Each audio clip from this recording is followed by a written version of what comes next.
Hey everyone, and welcome to Almost Cancelled. I'm Peter, that is Connor, and we are going to talk about the OA Season 1, Episode 4.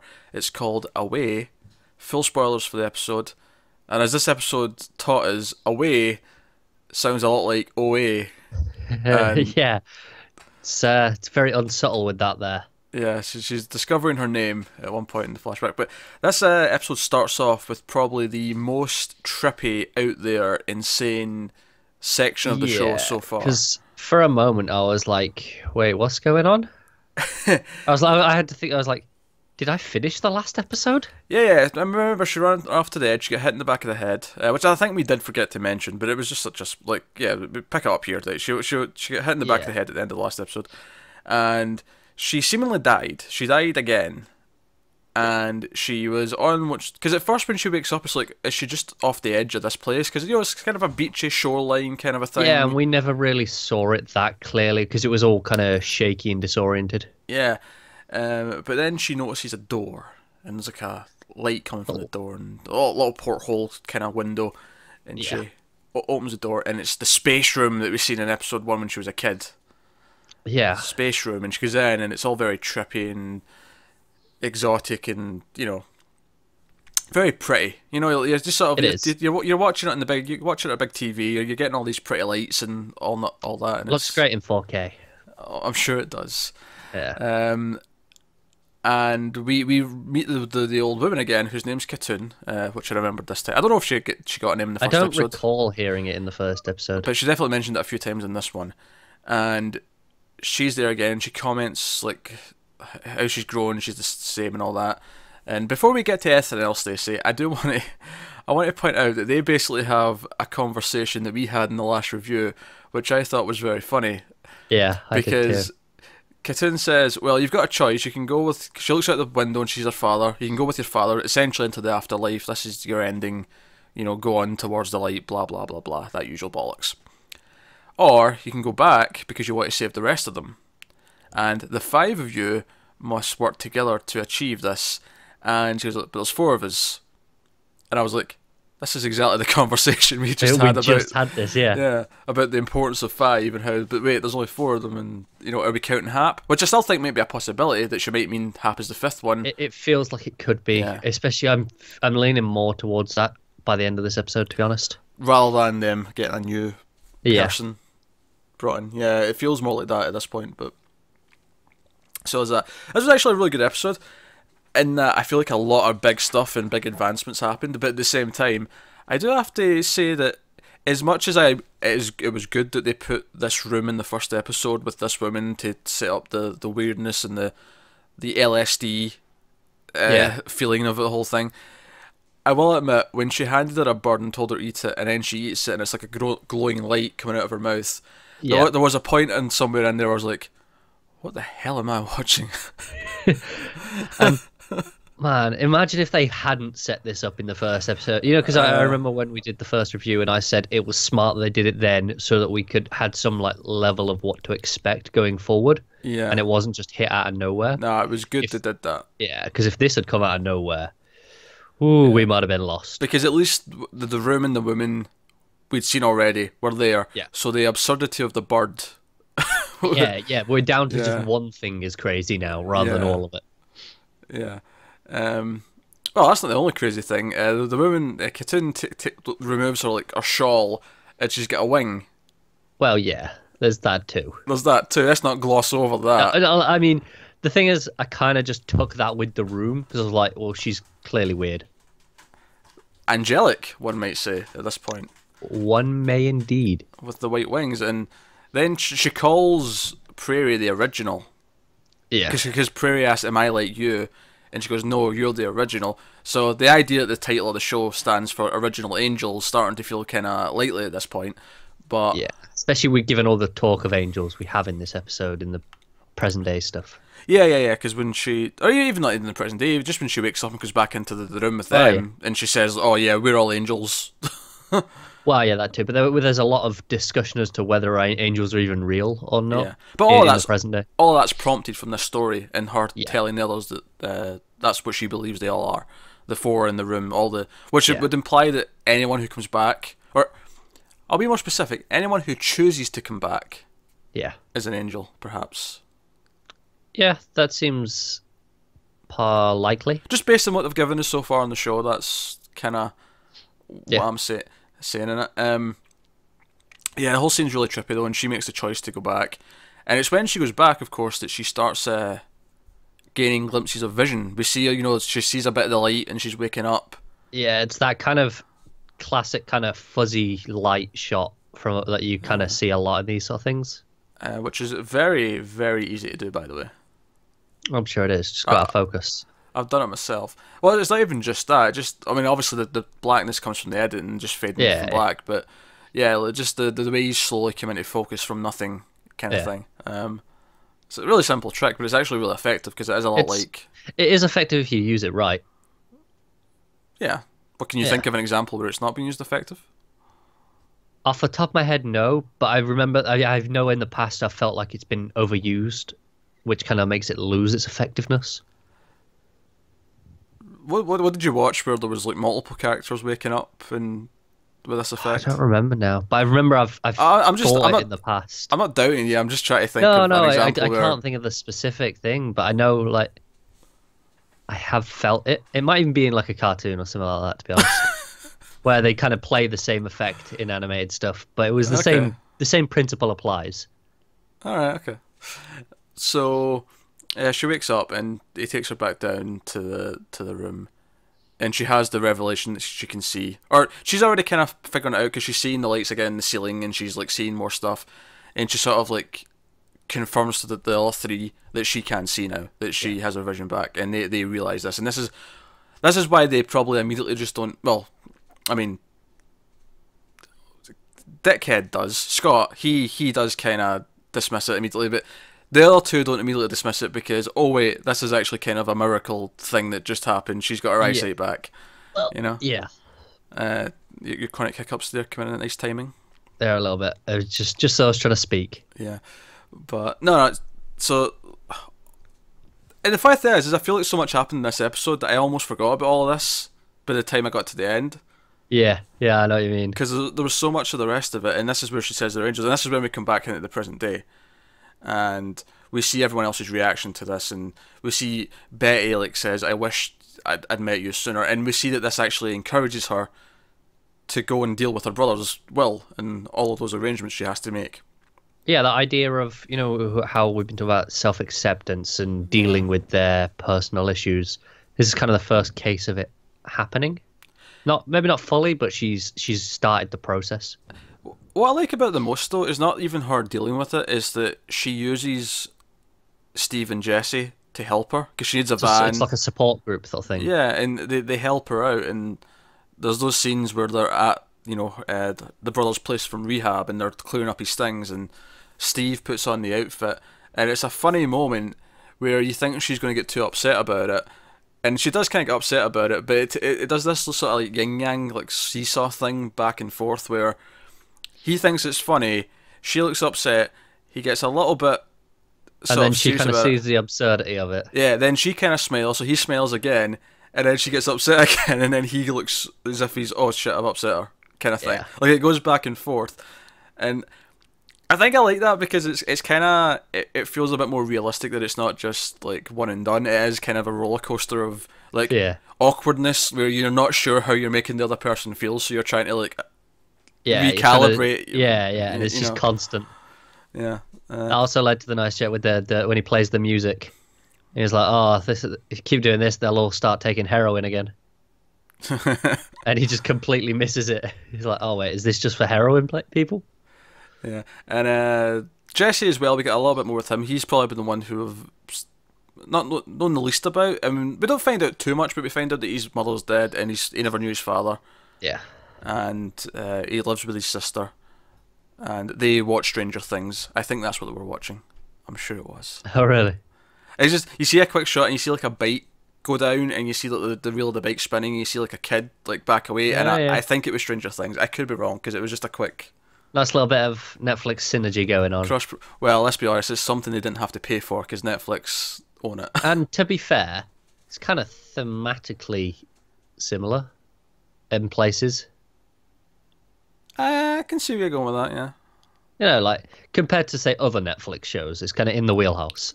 Oh yeah, I am at House of Cards is further away than Yeah. Stranger Things is, sure, I'll give you that.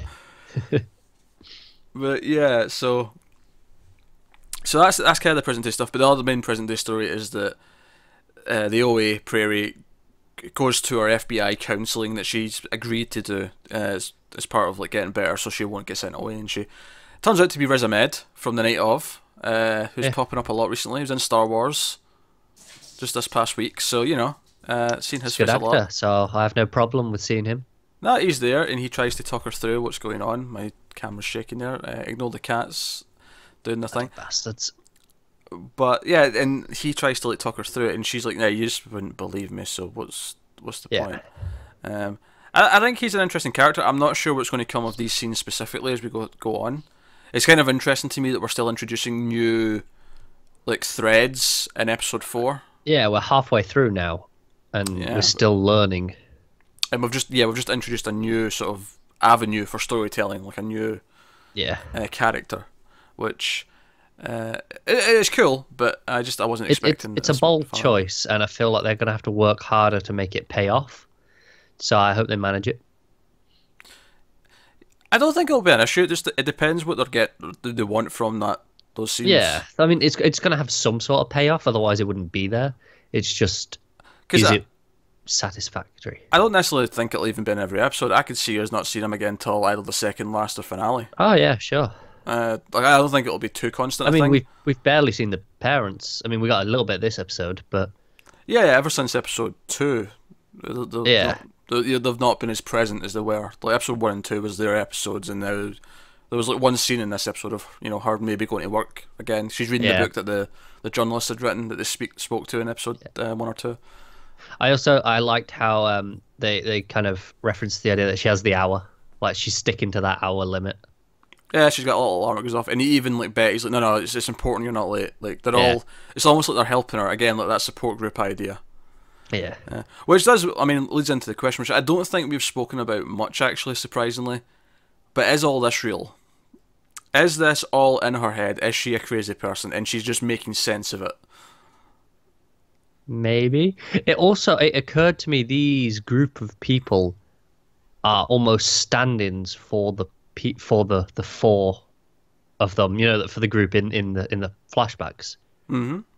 They're kind of playing like similar roles at times. Like Steve often plays a similar role to Scott.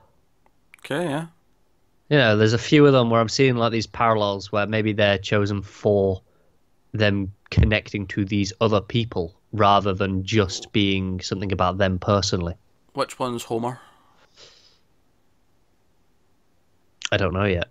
Okay. I just need more information. Yeah. I can see where you're going with that though, and that's why she needs 5. Also, this idea that like maybe reaching them again means reaching them through them. Yeah. Like she's almost trying to conjure their spirits through these people as conduits, not necessarily for good, but just to talk to them again or whatever. But she has to get them to a place for that to happen. Yeah. Kind of thing. Which is maybe what the whole door opening thing's about. Which, by the way, I like the scene where Jesse comes home and he walks in and is like, "Didn't you notice the door was open?" Yeah. And his sister's high, so she doesn't care. She goes, "Oh, that's why it's cold." Yeah. Do you know, it does make me assume though that presumably all the rest of the people in the flashback home and that they're dead. Yes. Because possibly, at the start when she jumps into the water and she wants to flatline, she's going to see them. She wants to get back to them. She wants to see them and visit them. So you'd assume they're over in the other place. Maybe they found a way where they can all flatline together and they can all be in the same place at once. I don't know if they're permanently there though. Like, because she's talking a lot in this episode about one of the things that Katoon said to her is that she'll now have the ability to travel. When she's talking about the wings, she's just like, you can now travel to and from. This will lead to your escape or whatever. And I took that to mean, and we'll talk about this more as we talk about the whole plan that they do in the flashback later on, to leave into this other, and it's like, and it made me start to question: is it actually the afterlife where Homer's going, or is it? Yeah, because like what you see when Homer goes, there's like a physical place, like when Prairie goes, it does feel like an Yeah, it's afterlife. afterlife. It And when she feels eats, like and when she, abstract. and when she eats the bird, there's like the glowing light and all that. When he goes and he eats the fish, it's just no, he's eating a Feels like fish. a it feels like a hospital almost. Like a like the sort of situation like like a hospital, mental asylum, that sort of thing. That's what it feels like, the building. I don't know. I don't necessarily think that's. I mean, maybe it will be an alternate to be wrong, but I don't think that's implying that they're all in the mental asylum. I don't think it is either. I I just feel think, that's the sort of building that it feels like that he's running through. but I don't. Well, it may be important to him, but I don't think that's important. Though, is what I'm saying. I think they all go to different places. Right, You know, yeah. I don't think they all go to a room, a building that looks like a mental Yeah, hospital. yeah. I think they all go to different places, and it's funny because, and I don't know if this is the case, but remember when we talked about the first episode when we first seen the space room, I said it was kind of almost like all the cubes of space were like different dimensions. Like I was Yeah. wondering when I seen him go to this other place, I'm like, is this another dimension? Is that where he's traveling? Do you know what? It occurred to me, those cubes were in a very sort of similar setup to the cubes In the that space, they're in, yeah, like the cage Yeah. that they're in the world, and also the fish tank that he reached into is a similar kind of I noticed design. that. Yeah, yeah. It's Like all it they all meet in feels the middle. very important. Yeah, Yeah. It's like a pentagon almost, where all the points in the middle meet. And it makes me think, when I say, oh, they flatline, they can meet up, like there is this place in the middle that they all can go to and meet together, like aside from their own separate worlds. Yeah, yeah. I think that imagery's there. Although I don't. I, I wonder if maybe it's not so much that they're going. Well, they are going, but what if it is this? If the idea that she's trying to channel them into these people, what if it's not that they're actually going physically? It's they're actually going into someone else. Like maybe say it is different dimensions. Are they going into their counterparts' bodies and taking over? Ah, right, okay. You know, that kind of thing.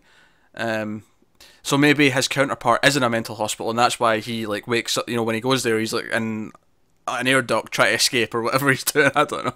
Yeah. You know, he's doing Oh, I crazy just stuff. remembered another one. I said, oh, they were like parallels. Yeah. The siblings. So Rachel has her brother. Okay, the whole yeah. story we got, and then obviously Bay has this thing with her brother that's just gone on and that she's dealing with. It's not the exact same situation, of course, but it's like a similar Yeah, parallel of dealing with sibling issues. Yeah. Okay. And one of them would be Prairie as well. Then, You'd have to think so. if we're counting these five as the five, and she's one of the five in the past, which it is, just going from Yeah. what Katun said, it makes sense that she is. Now we've just theorised a bit. It might be all complete bollocks when we get to the next episode and we find out completely different things. Yeah, you may have watched all of this and go, what on earth are they chatting about? Alternate dimensions, taking over bodies from other parallel universes. What? It could be a lot simpler than that. I don't know. It could. It could. But We're going to go with what we're given.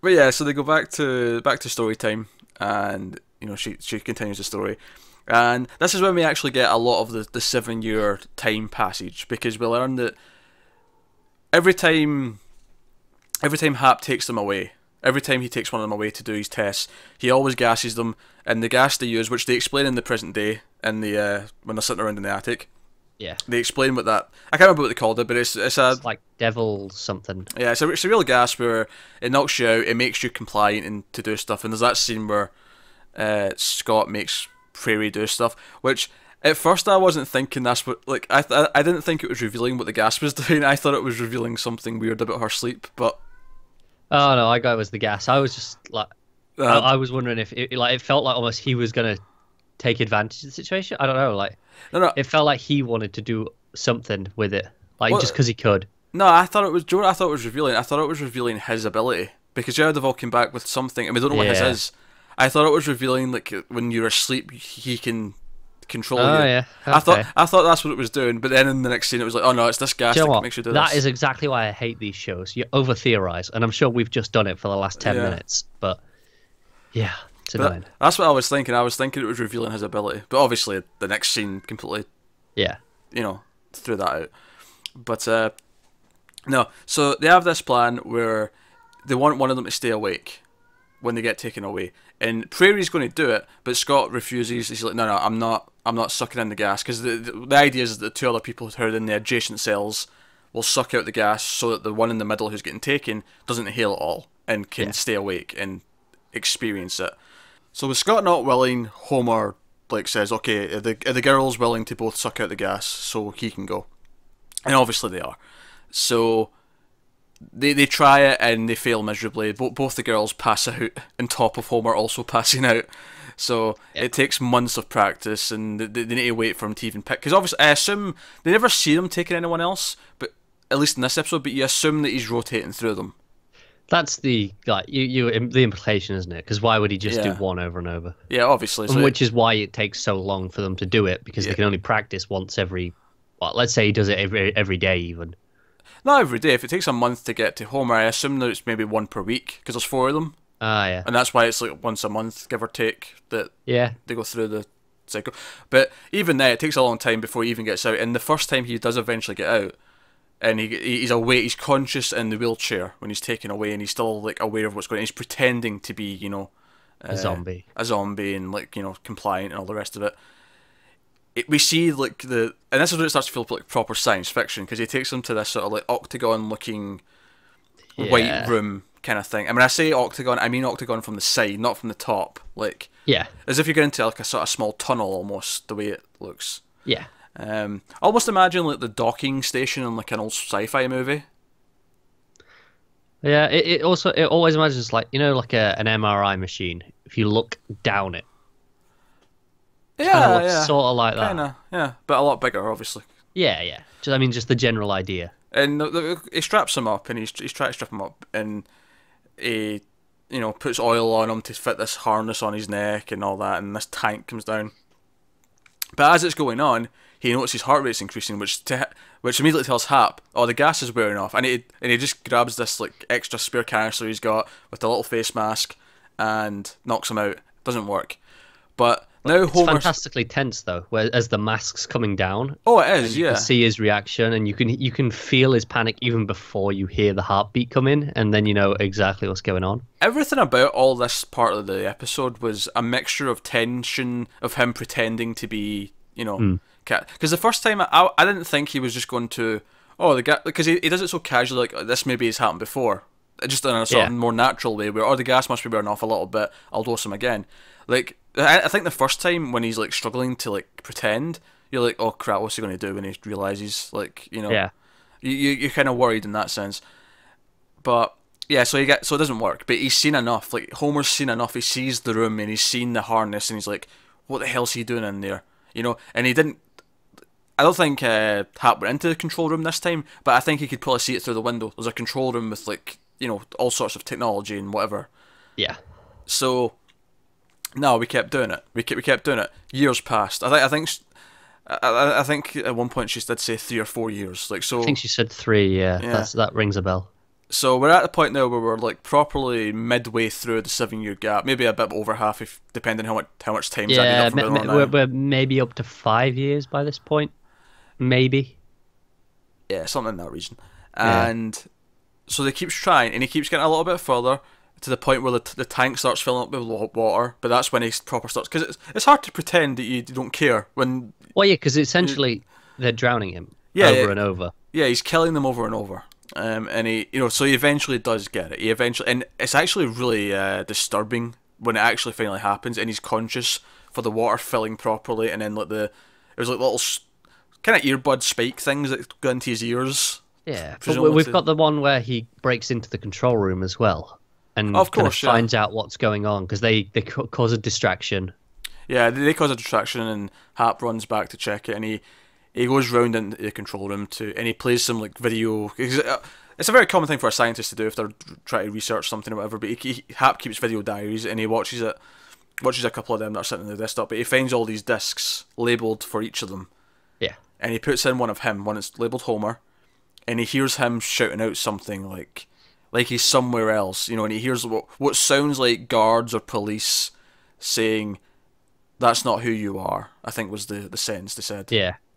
And it's like, oh, this is interesting. Like, what does this mean? Which is probably why I'm leaping to the whole idea of they're taking over like their counterpart's body in this. That makes sense. Because his name wouldn't be the same unless you're going with Flash or Fringe rules for alternate universes. But yeah.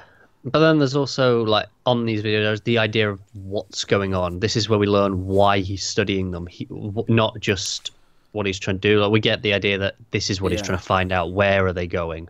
What's happening? Proving it's a tangible thing that happens, that there is Yeah. something after death.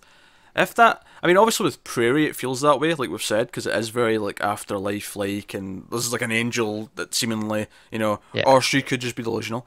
But at least with Homer, and I'll be really interested to see if we see what the other three or the other two, Yeah. where they go. Like, are they going into other worlds rather than an afterlife? Because it doesn't feel like, because Homer even says when he's describing the whole thing back later.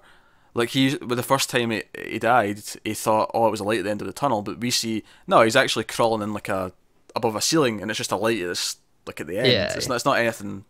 Because there's that great line on the video diary from Hap where he says the definition of death keeps changing. It used to be when breath stopped, and then we learned that's not it. And then it's when the heart stopped, and that's not it. And now it's when the brain stopped. But what if that's still not it? So that's the idea that maybe this isn't after death at all. This is just something else. Like, In between. yeah, he's implying that they're not dead yet. That's why they can come back. Yeah, and maybe, I don't know, maybe OA's like imagination like just creates this instead. Like if it's not alternate universes, like I've been like kind of theorizing, Yeah. if it is just something they've created in their head that they're going to, then Yeah, maybe, some way of human comprehension. yeah, of like sort of dressing it up in something that they'll understand, which would beg the question: why is OA creating something that is completely abstract to even her? Because she was a kid when it happened, so she had a child's imagination. Whereas Alright, Homer okay. was much older. He was, adolescent. He kind of rationalized it in a more ordinary way. And it's interesting in this when she goes into the space room with Katoon, she essentially makes the choice to let her father go. Because in the first couple of episodes, especially the second one with the first serious amount of flashbacks, it's all about, oh, my father's looking for me. He's going to be out there. I'm going to the Statue of Liberty to wait for my father. I'm going to play my violin because I believe he's alive. This was really her letting him go. Like she knew he's dead now. Whether it's real or not, it doesn't really matter. It was to a her. way of her Yeah. accepting the reality. Yeah, which is why maybe you could argue that it isn't real because it's all a coping mechanism. It's It could well be, yeah. yeah. I don't know. It's interesting. A lot of stuff going on. But yeah, so yeah, like we've basically talked about it all in pieces before by now. But yeah, he goes to like a place. He looks like he's in some sort of like uniform that you'd wear in a hospital, and there's guards. What sounds like guards. We don't see them. We don't physically see them. But yeah, that's why I was thinking maybe like mental institution, because it feels like maybe like someone's kind of running around.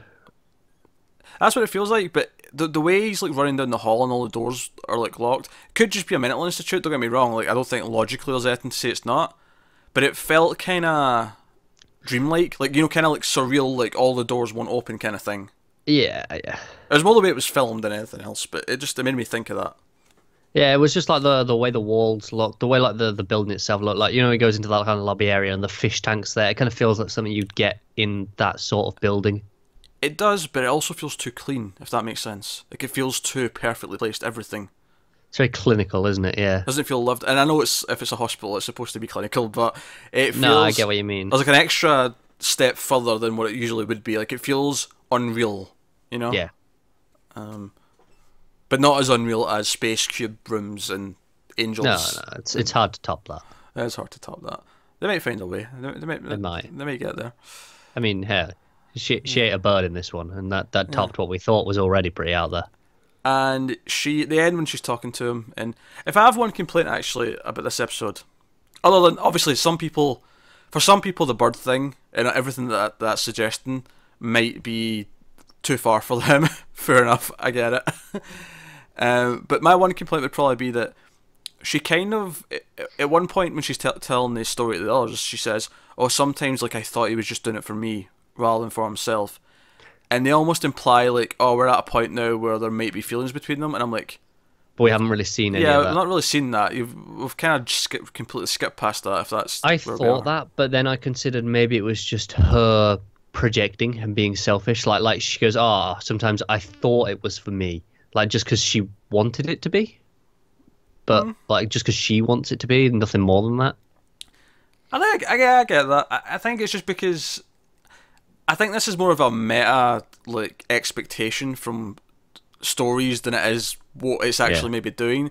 Is that when she says that, it's giving us the information. Yeah. To me, and it feels like we should see some of that first before we hear it. I don't know. It's just this. I agree, but then this show has been doing everything in kind of a reverse order in a sense. Whereas we saw a lot of things in the present and then get the flashback to kind of show it. Yeah, but we've never went like flashback and then went backwards in the flashback, if that makes sense.